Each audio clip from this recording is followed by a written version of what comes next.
Olá, seja muito bem-vindo, bem-vinda, bem-vindes a mais um Pirata Cast. Eu sou Fabi Nunes, capitã da Nau 25, e hoje comigo aqui uma convidada super incrível.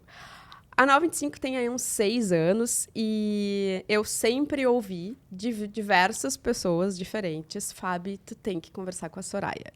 E chegou esse dia, esse grande dia, e não poderia deixar de participar conosco aqui, Leandro Orix, né? Quando disse que é a Soraya, ele disse: vou junto.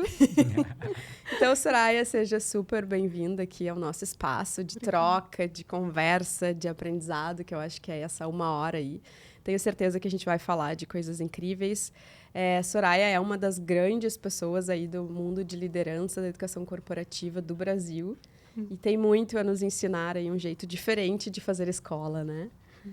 Sejam bem-vindos. Boa, grato. Eu vou dizer que é verdade, né? Quando a Fábio disse, convidei a Soraya, ela disse sim, eu digo, só me diz o dia que eu vou, né? Então, para nós é uma alegria, assim, poder estar aqui, né? A gente diz que a Nau 25 busca ser uma escola diferente.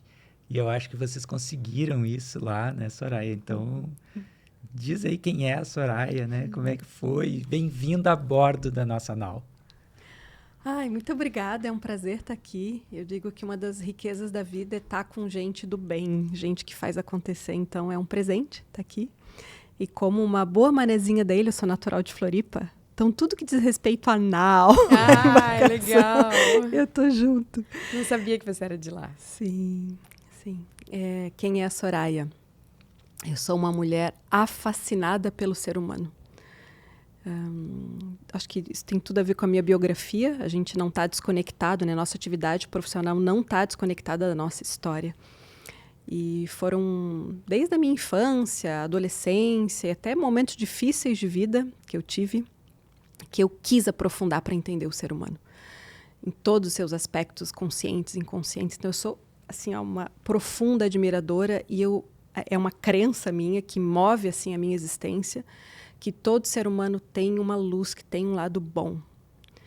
E como educadora, essa é a minha missão, né, de tentar auxiliar a extrair essa beleza que cada ser humano tem dentro. Então essa é a Soraya, apaixonada pelo ser humano, pela vida, intensa em tudo que eu faço, não tem nenhum arrependimento. É claro, já errei como todo ser humano, vivo aprendendo. Sou mãe do Frederico, que é um tesouro na minha vida, que apareceu nos últimos 2 anos e meio, casada com César, um ser humano também fantástico, empresário da área de tecnologia, sócia da Natália, minha melhor amiga, então é um privilégio ter uma amiga sócia, eu cresço muito com ela, adoro viajar, acho que nasci com as asas nos pés como Mercúrio, e é isso, gente. Mas é uma breve introdução sem trazer o currículo, assim, muito acadêmico. Boa. A gente tem uma atividade nas nossas aulas que é quem é você sem o crachá? E eu acho que essa apresentação gabaritou, né? Ou quem é você sem o crachá, né? Muito bom, muito legal. Soraya, como começou, onde nasceu o trabalhar a liderança com a arte? A forma diferente, né? Assim, mais ampla ainda um pouco, a forma diferente de educação, né?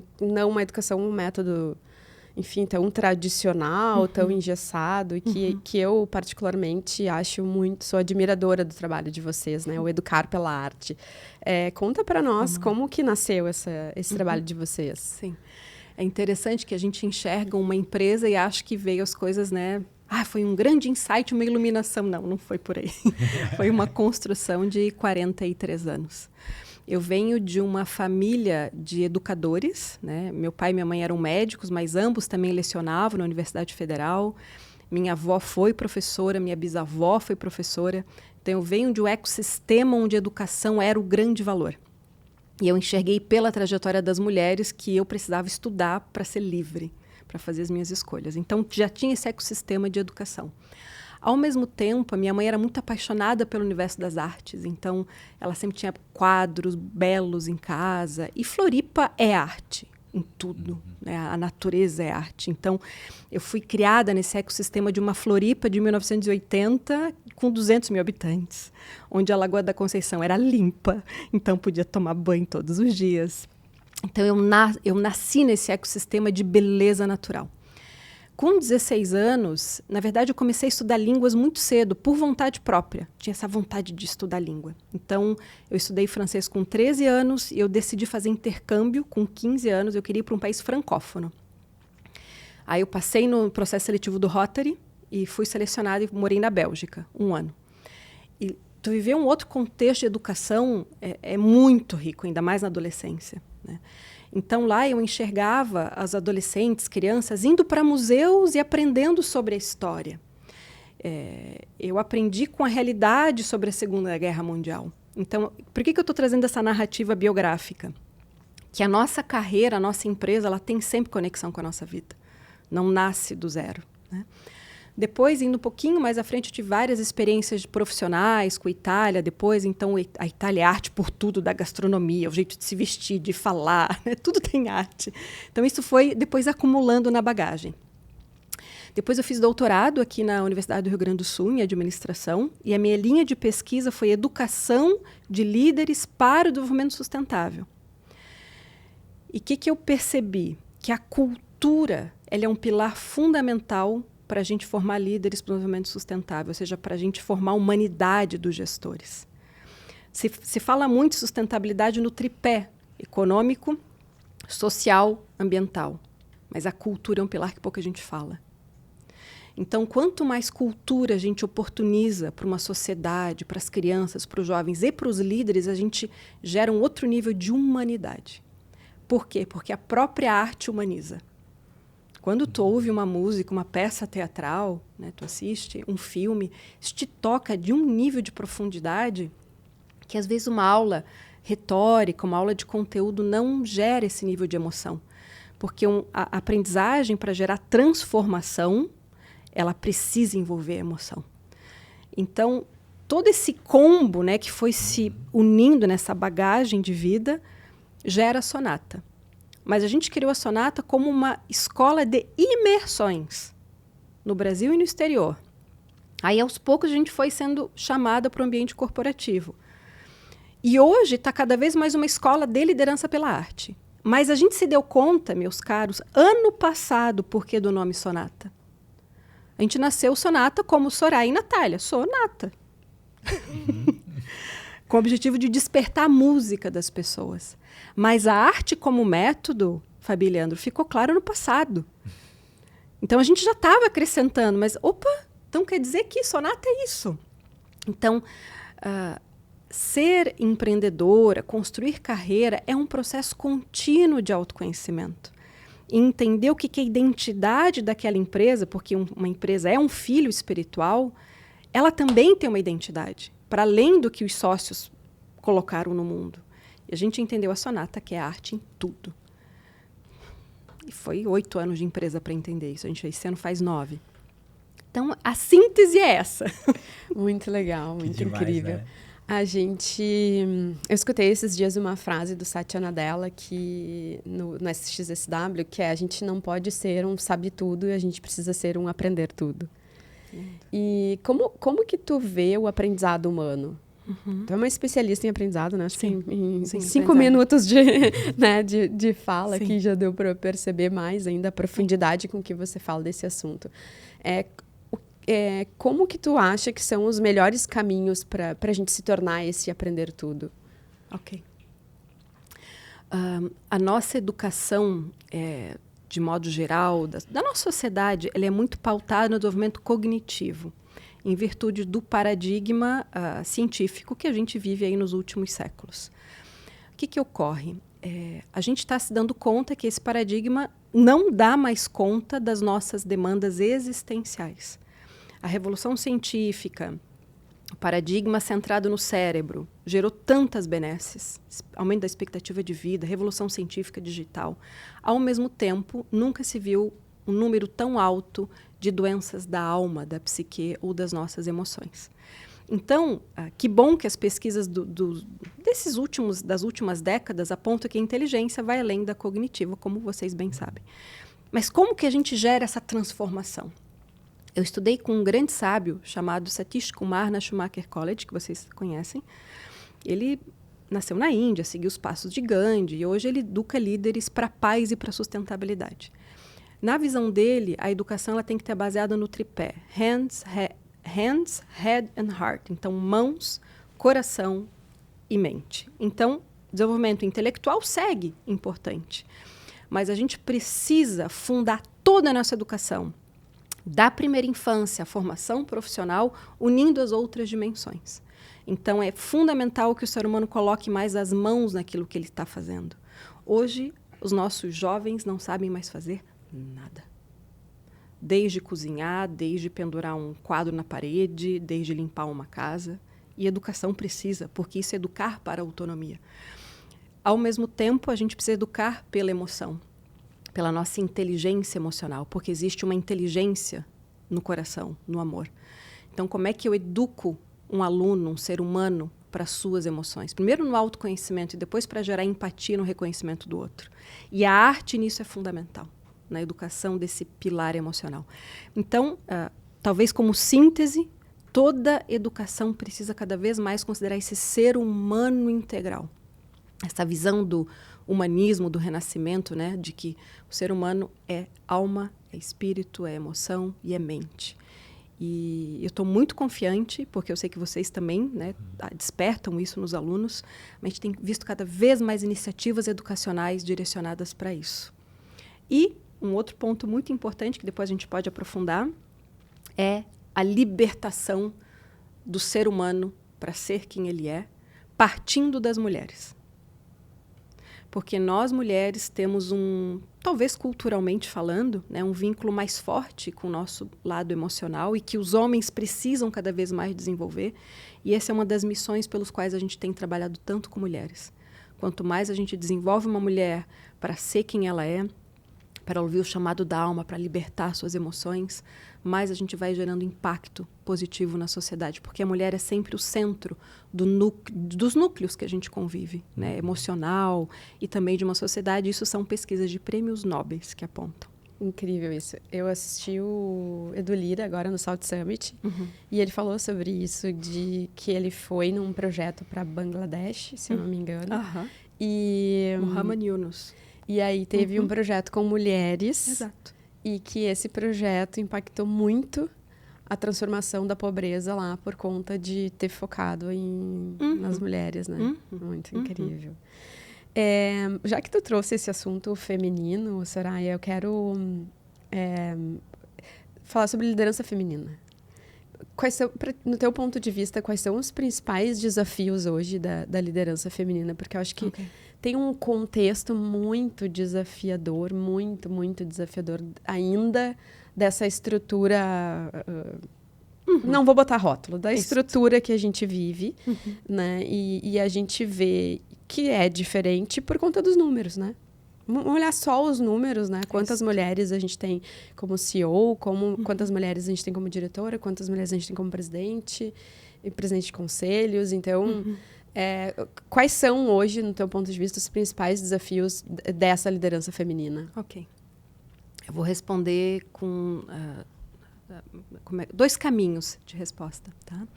Primeiro, o que é liderança feminina? Eu queria trazer um pouco do nosso lado humano. Porque o ser humano, do ponto de vista de inteligência, de forças, de energia, ele tem essa dualidade do masculino e feminino. Então, o feminino, ele não é só um gênero, ele é uma força latente e que existe dentro de todo ser humano. Quem traz isso? A filosofia oriental milenar, o Yin Yang, né? Se a gente vai para o Kybalion, Hermes Trismegisto, então a filosofia mostra que essa dualidade é um princípio da vida. Depois Carl Jung vem e fala de ânima e ânimos. Então, como, por exemplo, um homem trata uma mulher, é como está o seu feminino dentro, a sua energia feminina.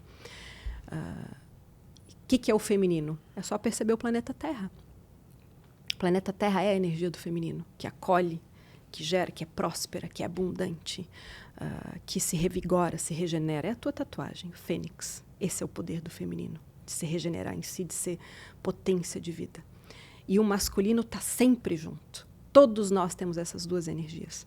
Então, o que nós, como humanidade, culturalmente precisamos resgatar é essa energia. Porque o que o masculino, como energia, precisa? É o seu complemento. Então, toda liderança precisa resgatar esse lado do autoconhecimento, da intuição, da conexão com o outro. E isso a gente vai gerar empresas mais sustentáveis e prósperas. Então, os homens também precisam libertar o seu feminino, e não é fácil, porque nós temos uma cultura que oprime ainda este lado. Porque, afinal de contas, o que é certo é só ter estratégica, só tem que olhar os números. Não, existe um outro lado que a gente precisa começar a olhar, né? Então, esse é um caminho que eu gostaria de responder à tua pergunta. O outro caminho de desafios para nós mulheres, tá? Enquanto chegar mulheres, enfim, aquelas que nasceram, né, com a necessidade de ocupar lugares que culturalmente a gente não foi ensinada. A gente primeiro precisa entender que mulheres no mercado de trabalho é muito recente. Não tem um século que a gente tem leis que nos permitam ter uma conta em banco, abrir uma empresa, poder estudar. É muito recente. Então, a nossa geração, ela é quase que pioneira em construir um modelo que não tem manual. E para isso a gente tem alguns desafios. Eu diria que um deles são os vieses inconscientes, né? Então, os vieses, as pessoas... essa aqui... Gente, isso tem pesquisa mostrando, tá? De que em processo seletivo, o mesmo currículo, homens têm mais tendência de passar. Outra pesquisa, eu acessei recentemente esse dado. Quando tem processo seletivo de orquestras, tu não enxerga quem são as pessoas. Desde que tu não enxerga, mais mulheres têm entrado em orquestras. Então, existem vieses inconscientes em mulheres e homens que muitas vezes impedem, né, de mais mulheres estarem em cargos de liderança. Um outro ponto fundamental, que é um desafio, é que a nossa sociedade ela é centrada apenas no excesso de produtividade, ok?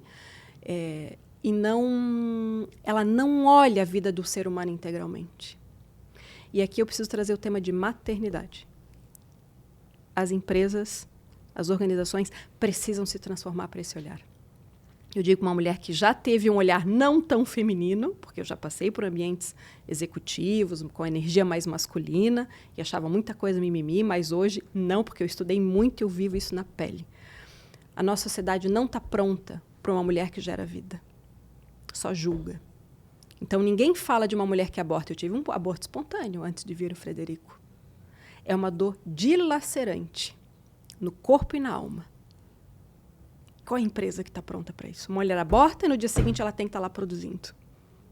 Aí a gente fala em sustentabilidade. Só que sustentabilidade virou crédito de carbono.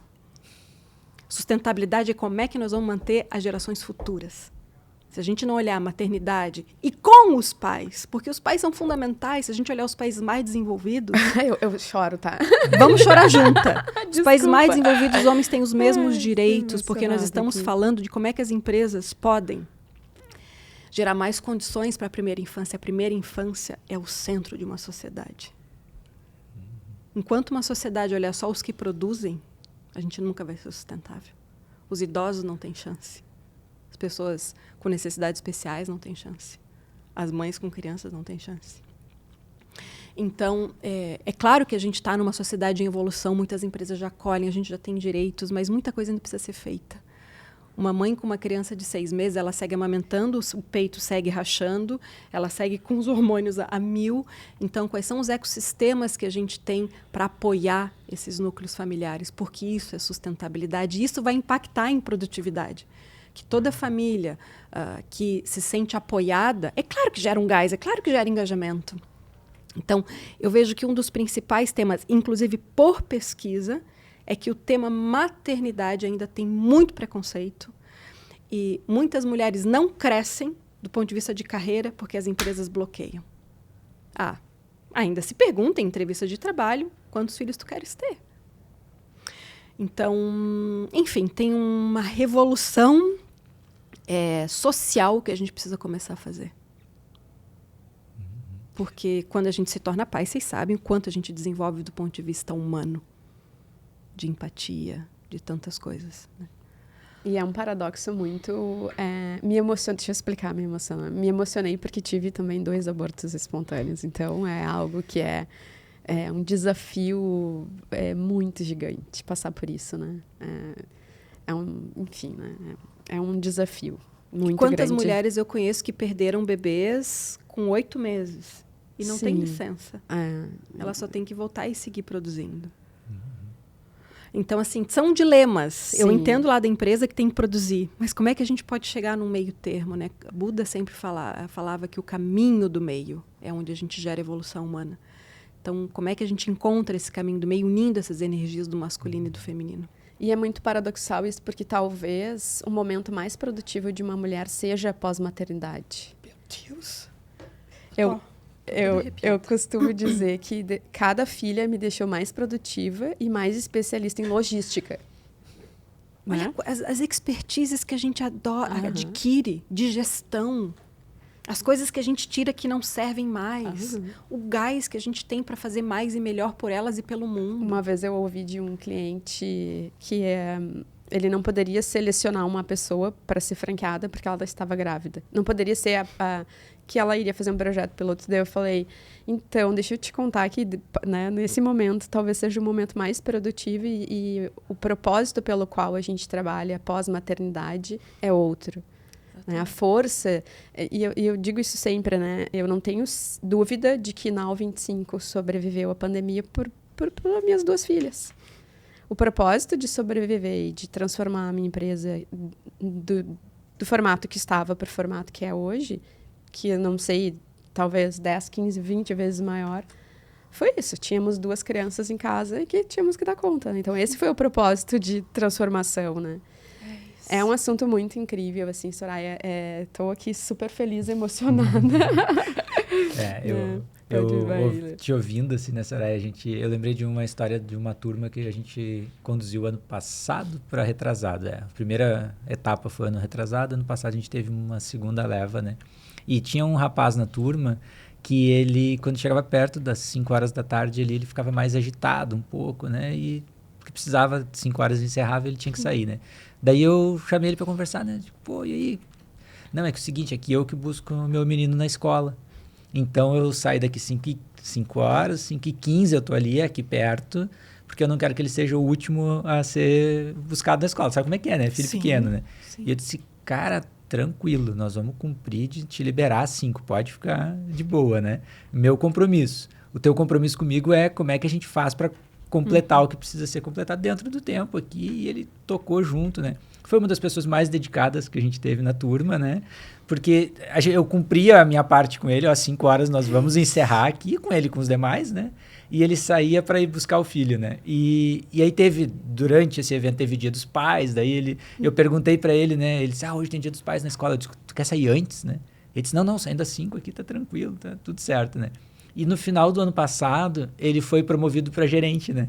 E aí ele me mandou uma mensagem, disse, cara, tu não tem ideia como o treinamento me auxiliou, me ajudou, né? E aí eu fiquei te ouvindo falar dessa importância, né? De fazer parte ali, de ter o feminino junto. E eu escutei uns amigos, a gente estava esses dias numa reunião e foi falado, tem que dividir, né? E aí a esposa do amigo meu disse assim, não é dividir, é cada um fazer sua parte inteira. E eu achei lindo isso, né? Porque é disso, né? Nós todos temos esse feminino e esse masculino e temos o compromisso de entregar os chapéus, né? Como diz o Cristian Barbosa lá, né? O chapéu de pai, o chapéu de mãe, o chapéu de profissional, o que a empresa precisa, né? E eu achei isso muito legal, né? Não é dividir, é fazer a sua parte inteira, né? E vi muito isso na tua fala, né? De todos temos esse feminino e esse masculino, agora a gente tem que dar espaço para ele, né? E é muito bonito o que tu estás trazendo, porque a gente convive com milhares de alunas. E a gente ouve as biografias delas, encontros de mentoria. A gente está falando sobre também ampliar a presença paterna de uma figura, né? Independente de como essa família está constituída. E quantas sentiram a ausência desses pais na sua história? E quantos dos homens hoje que são pais de crianças têm que ressignificar o que é ser pai, porque a maioria dos seus pais eram ausentes. Então, nós estamos, enquanto geração, reconstruindo o que é sermos humanos, o que são as nossas relações prioritárias, que a gente pode ter uma harmonia entre vida profissional e vida familiar, porque isso gera impacto, sim, na primeira infância. Se a gente cuida da primeira infância, sabe o que acontece? a gente reduz o problema de saúde na vida adulta. A gente tem pessoas mais saudáveis, mais fortes. A gente gera impacto direto em saúde pública. Não é apenas sobre gerenciar o horário daquela família como ela está. Não, é sobre saúde pública. É sobre o macro. Então, assim, o que nós podemos fazer para despertar e ampliar essa consciência? Aqui me veio uma outra coisa em mente. O papel da arte não é só inspirar. Isso que me ensinou recentemente foi o maestro Evandro Maté, que é uma pessoa extraordinária, tem feito um trabalho incrível no nosso estado e para jovens de periferia, trazendo para as orquestras, projetos sociais. O papel da arte é mostrar para a sociedade o que ela precisa mudar. O papel da arte é sempre esse. Ela incomoda. Por isso que a arte é importante na formação executiva. Porque não sou eu falando, dizendo o que precisa ser feito, é a arte te impactando, te emocionando, mostrando numa peça teatral a infindável lista que nós mulheres temos, pelo peso cultural que a gente tem que ser a única responsável para resolver a vida de todo mundo. Então, a arte, o papel da arte é gerar essa reflexão emocional para ampliar transformações que a gente precisa fazer. E as empresas têm um poder enorme. As empresas têm mais poder para gerar impacto no curto prazo de qualquer órgão público. Incrível. Porque é onde as pessoas mais ficam, né? E é onde tem o dinheiro, minha gente. É onde o dinheiro circula. Onde o dinheiro circula, dinheiro é poder também. E decide e faz. Soraya, como que tu percebe nos trabalhos, nos projetos que vocês fazem, esse tema do liderança humanizada através da arte? Como que vocês são recebidas? A gente escuta muito de alguns clientes, né, enfim, alguns novos clientes. Vocês não vão fazer a gente abraçar a árvore, né? Assim, vem isso na fala com um medo de furar essa bolha do ser humano. E a gente tem um jeito diferente mesmo de ensinar, porque eu acredito muito nisso, de que se eu consigo falar e conversar com a emoção do meu aluno, e mais do que isso, assim, quando a gente consegue enxergar aquela pessoa, né? Essa pessoa é uma pessoa. A gente diz isso em todas as aulas, que somos seres humanos, somos CPFs. Então, como que isso é no trabalho de vocês, essa liderança humanizada? E é possível chegar nesse lugar de liderança humanizada, ou isso ainda é um mito e é um desejo? Vamos lá. É possível, mas a liderança humanizada ela só acontece de fato quando a pessoa se abre para se trabalhar dentro. Então, é quase como se a gente fizesse um trabalho de provocar. Mas essa liderança humanizada, ela requer continuidade. Então, o que a gente sempre estimula muito nos nossos alunos e alunas é a necessidade de autoconhecimento, independente das ferramentas, das técnicas, dos processos que essa pessoa escolhe. Porque para a gente se humanizar, a gente precisa olhar nossas dores, precisa olhar os nossos traumas, rever o nosso ego, ser humilde. Então, a gente provoca muito os nossos alunos e alunas a fazer terapia, independente da linha. Mas eu sou muito convicta e eu enxergo já a transformação, mesmo que seja a passos lentos, mas essas figuras elas já estão nos ambientes corporativos. E eu conheço algumas dessas figuras de pessoas extraordinárias, homens e mulheres, muito abertos a despertar o seu autoconhecimento. Isso gera humildade, e humildade é pré-requisito para empatia, para ouvir. Então, eu estou muito confiante no futuro que a gente está construindo. É claro que vai levar tempo, toda mudança cultural não é do dia para a noite, mas ela já está acontecendo. Até porque os que não mudarem, gente, assim, o que está acontecendo é uma onda de transformação. Todo momento de sociedade humana são momentos de expansão de consciência. A gente está no momento de expansão de consciência do que eu havia comentado antes, de conectar os dois lados do cérebro, de conectar a intuição e razão, de conectar o masculino e feminino. Quem não se abrir para isso, não vai estar bem. Pode estar com a conta corrente cheia, mas vai estar à base de 500 tarja preta. Isso, na minha visão, não é sucesso. Então, assim, nada contra medicamentos. Eles são muito importantes em momentos, né, que a pessoa precisa. A questão é o que é felicidade? O que é sucesso? A gente precisa integrar a nossa espiritualidade. A gente precisa olhar para dentro. Senão, essa vida, na hora da gente, né, se despedir daqui... O que é o juízo final do ponto de vista filosófico? É o quanto eu fui humana. Tem uma peça teatral que a gente traz no nosso programa de MBA, que é Alma e Moral. Ela foi escrita por Newton Bonder, um rabino. Na nossa visão, filosoficamente, é o que mais conseguiu traduzir o que é a alma. E é uma peça toda encenada por uma atriz chamada Clarice Nisquier. Ela está em cartaz há quase 20 anos no Brasil, isso é raríssimo. E ela faz nua, no auge dos seus 60 anos. E é uma peça assim que tu nem percebe de tão profunda que ela é. E um trecho da obra, ela fala... um homem, quando morreu, o medo dele... quando ele fosse morrer, o medo dele não é que Deus, enfim, a força do universo, perguntasse, por que tu não fizesses isso? Mas sim, por que não fosse súcia? Por que não fosses a ti mesmo? Então, o que é o juízo final do ponto de vista filosófico? O quanto eu fui e tive coragem de realizar quem eu sou. Os meus sonhos, os meus valores, que é o que a gente falava antes. Estar aqui é sobre isso. E a nossa carreira profissional precisa ser o ambiente para eu realizar a mim mesma. Quanto mais as empresas gerarem esse ambiente, mais prosperidade a gente vai ter, mais riqueza, mais pessoas com saúde integral. Então, acho que essa é a provocação. E por isso a importância das lideranças. Não tem como fazer uma liderança, uma organização humanizada sem líderes que não olham para si. É impossível. Não é um treinamento que vai resolver. Ele provoca, ele mostra possibilidades, mas é a necessidade da constante lapidação. É muito legal isso, né? Esses tempos eu estava trabalhando com uma turma, a questão da liderança autêntica, né? E tá tudo amarrado, tá tudo costurado. A gente só divide compartimento em conteúdos para poder entregar, né? Mas tá tudo junto, né? E vem num primeiro olhar ali de seja você, diga o que você pensa, mas também ser o autêntico lá, né? De poder trazer essa verdade e entender que o outro também tem que ser autêntico, né? Claro. E respeitar isso, né? E levando isso para o dia a dia lá, né? Dentro das empresas, dentro das organizações, né? Como é que vocês têm trabalhado isso assim?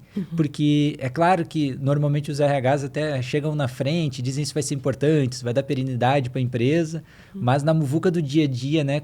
Como respeitar mais o outro e respeitar a si mesmo? Porque às vezes a pessoa também está lá fazendo porque é aquilo que precisa, né? Aquilo que me disseram para fazer, sendo que está entrando em alguns conflitos de valores, às vezes próprios, né? Às vezes tenho a convicção que isso é o certo, mas a pessoa não me ouve. E quanto aberto para essa autenticidade de ouvir o outro também, né? Como é que vocês têm visto isso? Bom, vamos lá. A constância, acho que é a coisa mais difícil, né? Ou seja, de ver uma mudança de comportamento em todos nós, seres humanos. Por isso que é muito importante tu ter pessoas-chave. Não digo líderes só de cargo, mas existem as lideranças informais que vão criando essa cultura da autenticidade. E a autenticidade não é só dizer o que eu penso, é, sobretudo, se manter... Isso é um conceito da inteligência espiritual, a autenticidade. A autenticidade é se manter independente, livre naquele campo de pessoas, de agrupamentos. Então, se todo mundo está dizendo uma coisa e eu enxergo outra, eu vou manter a minha visão.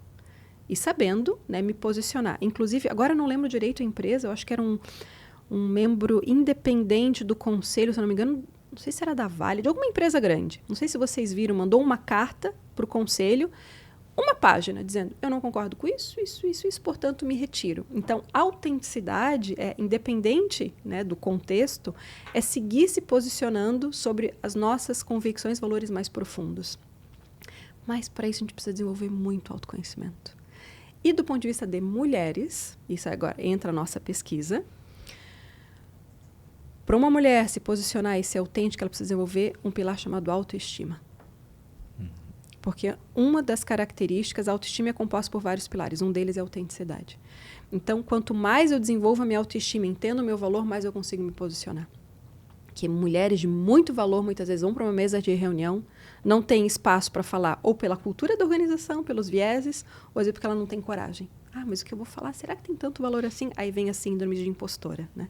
Então, o que a gente tem trazido e desenvolvido do ponto de vista humano é quanto mais eu desenvolvo autoestima em mulheres, mais elas conseguem trazer uma outra visão para ampliar a consciência daquela organização.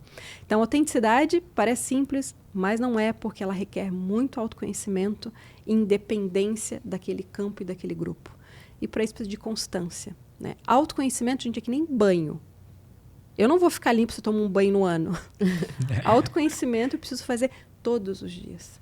Que legal, né? Como tá ligado com o início da tua fala hoje, da cultura, né? Da responsabilidade que a gente tem de trazer essa cultura dentro de casa, né?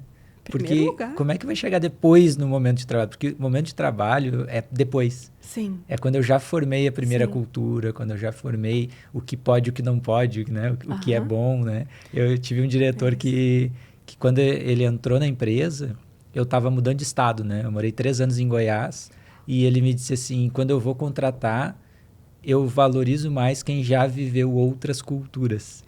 Porque viver em outra cultura faz a gente mudar. E aí, quando tu trouxe isso da cultura e agora trazendo, né? Pô, tem que ter autoestima. Como é que eu aumento a autoestima de uma mulher, de uma pessoa, né? Sim. Sendo bem tratada em casa, dando espaço para ela, tendo as suas ideias, né? Que vale para os homens e para as mulheres, né? Como é que eu faço para o homem dizer que ele pode chorar, né? Se eu ficar ensinando não chora, porque o homem não chora, né? Então, isso tudo tá dentro, né? Que demais isso. Eu queria conectar essa tua fala com o que tu falaste do Edu Lyra. Então, independente do contexto que essa pessoa ela seja criada, educada, se ela tem figuras de referência afetiva, mãe, pai, independente de quem seja, que estimulem a autoestima, essa pessoa vai construir algo. O Edu Lyra sempre teve como grande referência a mãe, né?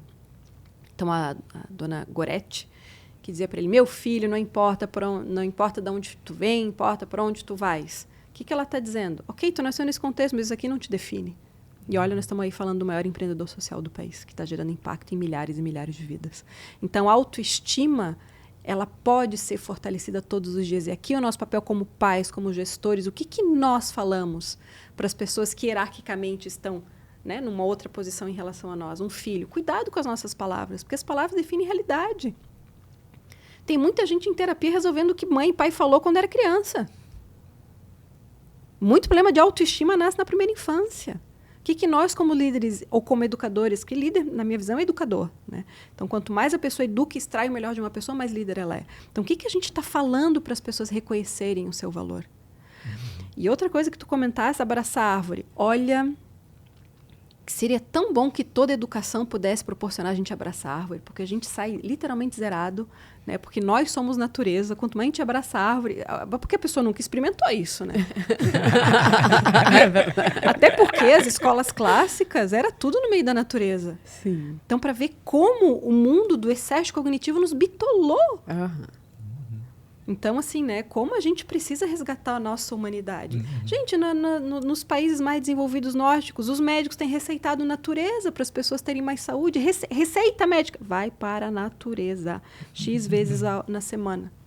Vai abraçar a árvore, é isso que ele está dizendo. Saúde. Soraya, deixa eu pegar um gancho aqui do que tu falou, que estava aqui na minha pauta e tu trouxeste, que é a síndrome de impostora. Eu acho que isso...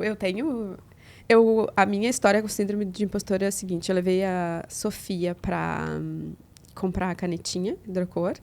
E aí, no caixa, ali tinha um livro da Rafa Brits, Síndrome da Impostora. Eu disse, vou ler esse livro para... Não era para mim que eu queria ler. Acho que eu pensei assim, vou fazer um conteúdo. Cara, eu me identifiquei tanto naquele livro. Tanto. Assim, acabei de descobrir que eu tenho síndrome de impostora. Se não foi ano passado, foi o ano anterior. Faz pouco tempo. De o quanto, e acho que está muito no que tu trouxeste da tua fala, será que o que eu vou falar é importante mesmo? Será que isso que eu estou entregando tem valor? Inúmeras vezes eu já passei por isso. Inúmeras vezes. Ontem eu ainda falei, né, Lê, com o trabalho que a gente fez. Ontem eu falei, olha, eu vou dizer pro meu terapeuta que tá valendo cada centavo que eu tô pagando para ele, né? Que hoje eu não me senti impostora aqui. Então, por que eu estou trazendo isso, né? Essa fala não é sobre mim, é sobre o quanto isso ainda está presente muito no universo feminino. Sim. E daí eu quero te ouvir sobre isso, assim, o que tu tem visto? Tu acha que isso é presente ou é mais um mimimi? Como que é a tua experiência com isso? Vamos lá. Sim, é muito presente em todas as mulheres, das mais letradas, aquelas, independente do tipo de formação. Então, é quase como se fosse um vírus no inconsciente coletivo feminino. Da onde que isso vem? A gente precisa entender aqui um pouco de história. São milênios que as mulheres não têm direito para serem quem são. De abafamento da sua realidade integral. Julgadas, menosprezadas. Muitas saíam de casa para casar como a única possibilidade de sair daquela casa. E, né, a gente conhece a história que vem depois, né? Então, nem todas tinham a possibilidade de ter uma vida feliz. Por que as mulheres, aí, as nossas ancestrais, com 40 anos, tinham, né, fisionomia de 80? Porque a vida era muito pesada, né? E para os homens também era, não é só para as mulheres. Mas, do ponto de vista de identidade, as mulheres nunca podiam se questionar, ter uma profissão. Ou seja, era aquela situação da família e vamos nisso mesmo, né? Então, nós estamos numa possibilidade histórica da gente ser pessoa.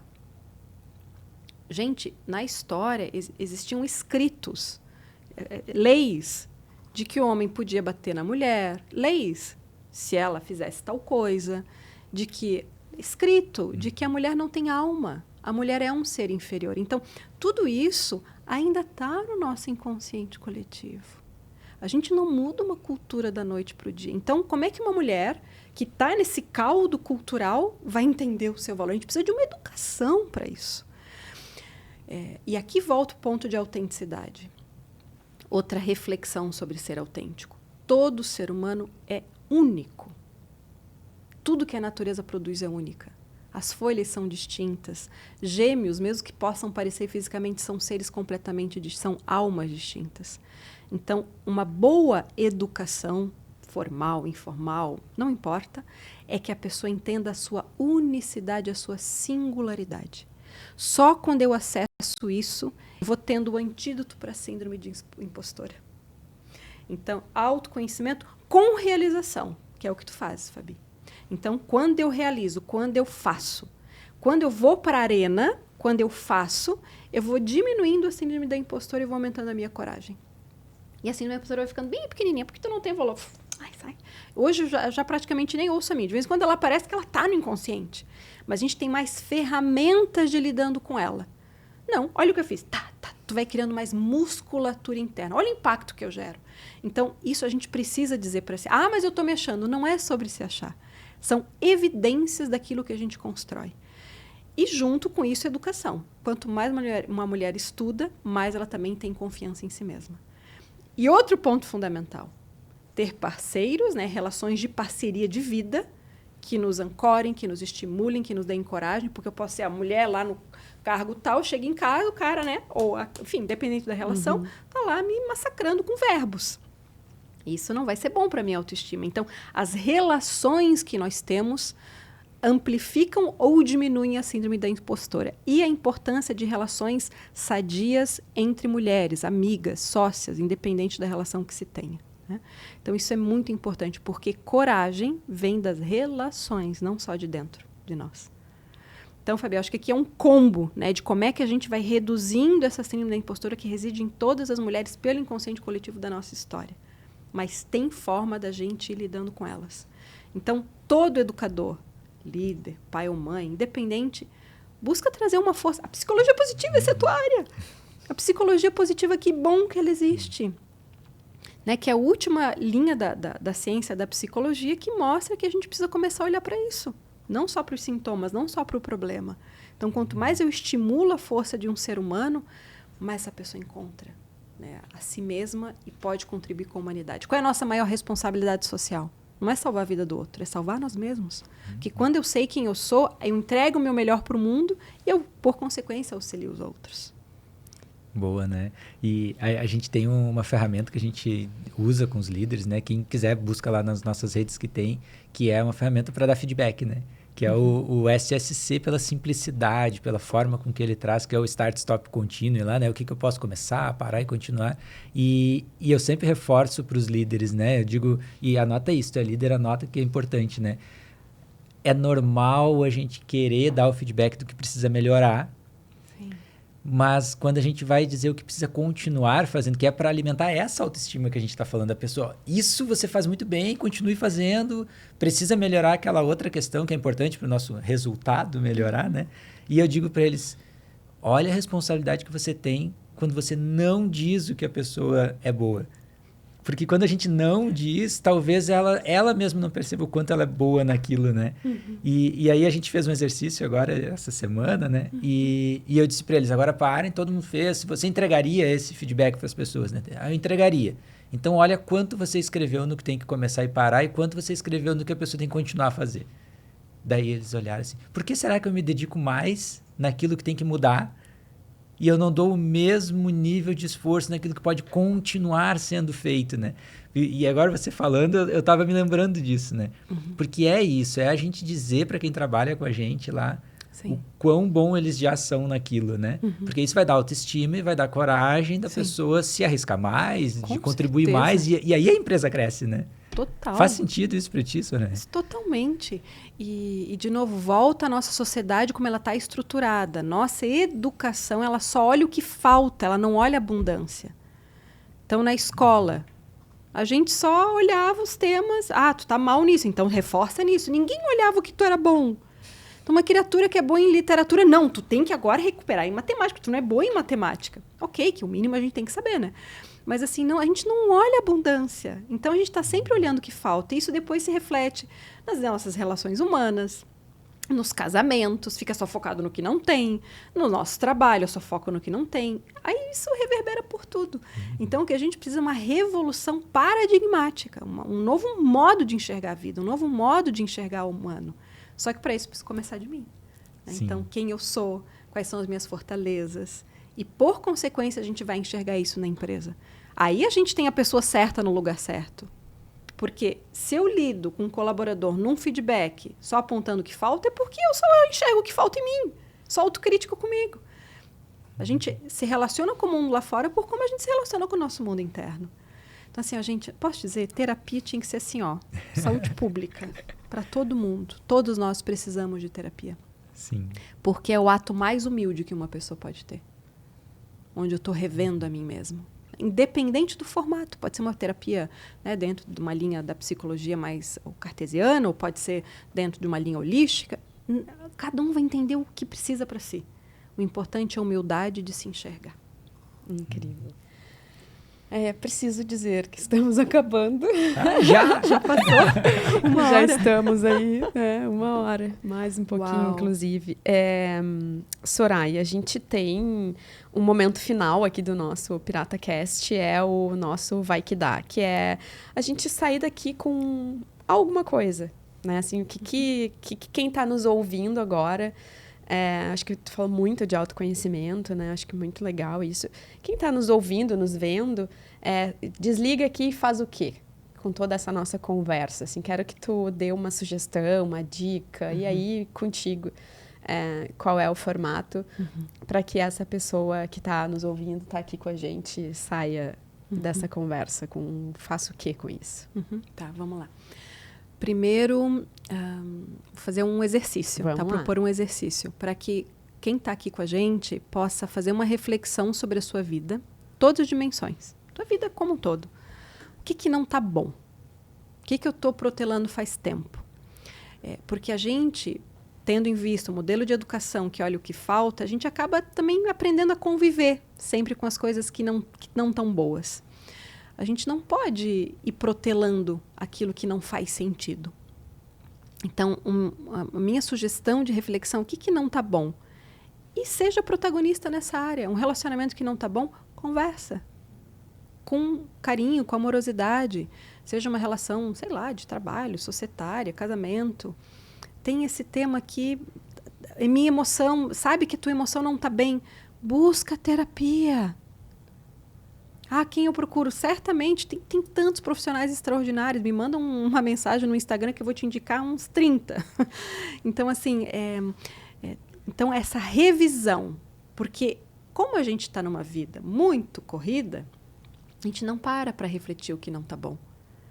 Só que não está bom é que nem goteira, né? Numa hora ela cria uma cratera. Aí a gente vê uma doença mais grave, porque as doenças, já se sabe, elas são multifatoriais, tem genética, mas a genética não é mais o único fator. Tem a questão de hábitos, tem a epigenética, tem o ambiente, tem as minhas emoções.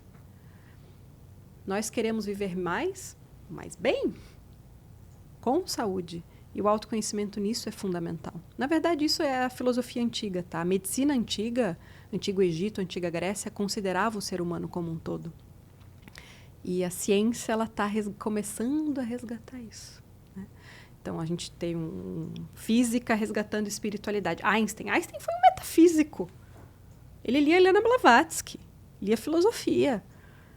Então, para chegar na teoria da relatividade, para chegar nos conceitos de física dele, ele entendeu muita coisa do profundo do espírito. Então, o futuro é o resgate do que sempre foi. Humano integral. A gente está vivendo um novo renascimento. O renascimento de 1500 está vindo para agora. Né? Ou seja, o renascimento de 1500 tinha a peste negra, a Idade Média, ser humano no centro. O ser humano não tinha valor naquela época. Aí vem os gênios, né? Leonardo da Vinci, Michelangelo. A gente está nesse período. Tecnologia digital está aí, humano. Então, a gente está de novo resgatando essa humanidade. Só que as grandes revoluções sociais, elas partem da micro-revolução. Eu, indivíduo, no meu micro, gerando o meu impacto. Porque nós somos células do organismo social. Então, essa é a nossa responsabilidade. Não adianta ficar culpando fulano, ciclano, político, o ambiente. O que eu estou fazendo? Porque culpar é muito fácil. Muito bom. Termino esse episódio aqui tão emocionada quanto quando gravamos com o Rafa Martins do Cher. Leão, eu vou te explicar por quê. Porque o Rafa é um ser humano incrível, assim como tu é. E entendo hoje por que muitas pessoas me disseram tu precisa conhecer a Soraya. Estou com gortinha de lágrimas. Temos que Sou uma pessoa emocionada. Né? E quero te agradecer, Soraya, porque eu acho que foi muito mais do que uma gravação. Eu acho que foi uma aula de humanidade. Então, estou muito feliz de poder contribuir e entregar isso para o mundo, né? Acho que é isso. E fez todo sentido o que eu ouvi nesses últimos 6 anos de tu precisa conhecer a Soraya, precisa falar com a Soraya. Era isso, né, que me diziam, precisa falar com a Soraya. Então, querida, grata por estar aqui, por entregar tanto em tão pouco tempo. Tu, de fato, é um ser humano incrível e diferenciado. Muito grata aí por participar com a gente. A gente vai deixar os contatos da Soraya aqui nos comentários, enfim, na descrição do podcast, do PirataCast, e sigam ela, porque é uma mulher incrível. Muito grata, Soraya. Obrigada pelo carinho, adorei a conversa, não senti o tempo passar. Aqui a gente entrou no tempo da alma, o tempo Kairos. Né? A gente, quando não sente, é porque entra em flow, Sim. Psicologia positiva. Então, muito obrigada, amei estar com vocês. E quero repeteco, pode ser um almoço, um happy hour, porque a conversa foi muito rica, gente. Muito legal mesmo, bora. Muito legal, sabe? A gente acredita nessa educação diferente, não industrial, vamos botar assim, né? E quando a gente conheceu um pouquinho da Sonata lá, a gente disse, nossa, que legal isso, né? E te ouvindo hoje, a gente entende muito mais, né? É orgânico e é verdadeiro, porque é de vocês, assim. Que legal, muito bom te conhecer. Parabéns, sigam a Soraya e a Sonata. Muito bem. Obrigada. Grata, gente. Querida. Sabe que eu já olhei algumas vezes o MBA e eu acho que eu vou olhar de novo. Deu vontade, né? O dia de se inscrever. Então. Olha aí, ó. Universo contribuindo, né? Viu? E esse foi, então, uma edição de mais um PirataCast com essa mulher incrível. Só tenho a agradecer a Deus, né? Bora Deus transformar. É bom o tempo todo. Bora transformar. Bora lá. Valeu.